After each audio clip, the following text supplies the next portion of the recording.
ভারতের অযোধ্যারে আমাদের হৃদয়ের মসজিদ বাবরি মসজিদের সম্মানকে যারা ধ্বংস করলো, যারা ধূলিসাৎ করে দিল আমার বাবরি মসজিদ, সেখানে তারা একটা রাম মন্দির নির্মাণ করেছে, যার নির্মাণে ব্যয় হয়েছে 18,000 কোটি রুপি। স্বর্ণ অলংকার দিয়ে যেটাকে পেঁচিয়ে রাখা হয়েছে, সেই ভারতের অযোধ্যারে রাম মন্দির ফেটে বৃষ্টির পানি চুইয়ে চুইয়ে পড়ছে। আল্লাহর আযাব কাকে বলে? যার পথ পর্যন্ত বিপর্যস্ত হয়ে গিয়েছে।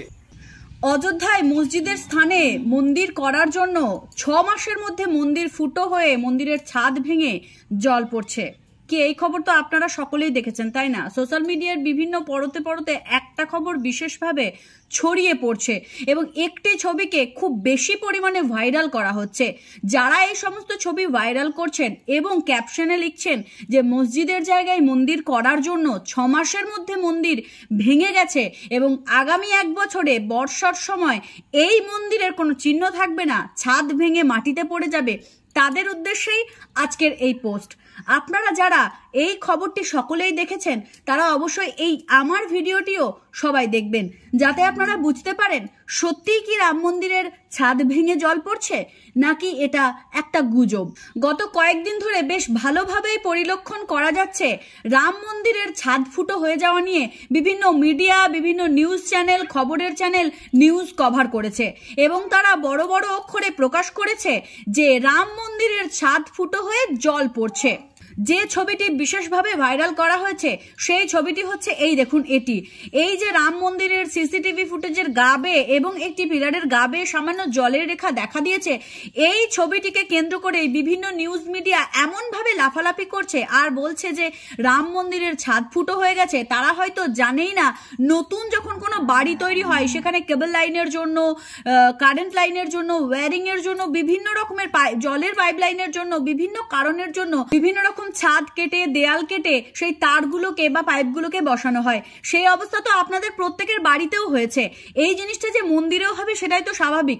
রাম মন্দিরের ছাদ ফুটো হয়ে যায়নি, বরং রাম মন্দিরে আরো বেশি সুরক্ষা, আরো বেশি সচেতনতা দেওয়ার জন্য সিসিটিভি লাগানো হয়েছে এবং এই ক্যামেরা, পাইপ, এই সমস্ত কিছু লাগানোর জন্য দেয়ালের ওপর ড্রিলিং করা হয়েছে, ছাদের ওপর ড্রিলিং করা হয়েছে।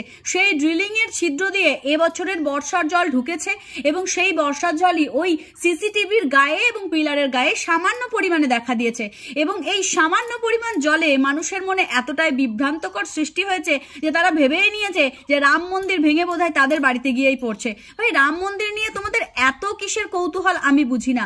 গত কয়েকশো বছর ধরে যখন রামলালা একটা গুমটির মধ্যে, একটা তাঁবুর মধ্যে ছিলেন, তখন তো এত প্রশ্ন তোমাদের মনে উদয় হয়নি যে রামলালা কোথায় থাকবেন, রামলালা কিভাবে থাকবেন। আর এখন রাম মন্দির হয়েছে, এত সুন্দর পরিকাঠামো হয়েছে, তাই তোমাদের এত প্রশ্ন।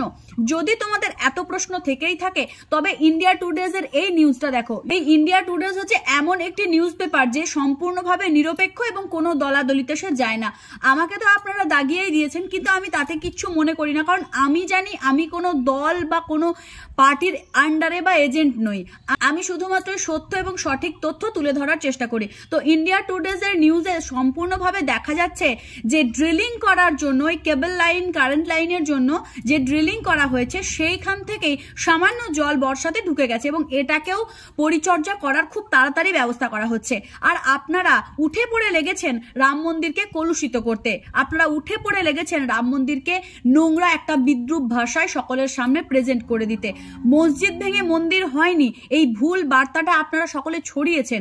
অ্যাকচুয়ালি ওখানে আগে মন্দির ছিল, আসলেই ওখানে মন্দিরই ছিল এবং কিছু বছর আগে তাকে ভেঙে দেওয়া হয়েছিল। পুনরায় সেই মন্দিরকেই আবার পুনঃপ্রতিষ্ঠিত করা হলো। যেভাবে নালন্দা বিশ্ববিদ্যালয়কে ভেঙে ফেলা হয়েছিল, পুড়িয়ে ফেলা হয়েছিল, পুনঃপ্রতিষ্ঠিত হয়েছে, এবারে রাম সেতুকেও পুনঃপ্রতিষ্ঠিত করা হবে। হ্যাঁ, আপনারা দেখতে থাকুন ভারতবর্ষের ঐতিহ্য, সংস্কৃতি, শিল্প কিভাবে একটার পর একটা পুনরুজ্জীবিত হতে থাকে। আর দোষারোপ তো আপনারা করবেন, কারণ আপনাদের তো আর কোনো কাজ নেই, শুধুমাত্র মানুষকে বিভ্রান্তি, একটা নিউজ ছড়ানো, মানুষকে বিভ্রান্তকর পরিস্থিতিতে ফেলে দেওয়া, আরো অন্যান্য ভুল নিউজ ছড়িয়ে দেওয়া, এ সমস্ত কিছু ছাড়া আপনারা আর কিছু জানেনই না। তাই বিভ্রান্তকর পরিস্থিতির সৃষ্টি করবেন না, ভয় পাবেন না এবং চিন্তাও করবেন না। আমাদের রাম মন্দির কিচ্ছু হয়নি। বরং সেখানে আরো উন্নত প্রযুক্তির ব্যবস্থা করা হচ্ছে। আগামী দিনে আরো নতুন কিছু পেতে অবশ্যই অপেক্ষা করুন। আমার পেজে ভিডিওগুলো যদি ভালো লেগে থাকে তাহলে অবশ্যই লাইক করবেন, কমেন্ট করে মতামত জানাবেন, শেয়ার করে অন্যদের কাছে পৌঁছে দেবেন। দেখা হচ্ছে নতুন কোনো ভিডিওতে নতুন কোনো দিন। ততক্ষণের জন্য সকলে ভালো থাকবেন, সুস্থ থাকবেন। জয় শ্রীকৃষ্ণ, রাধে রাধে।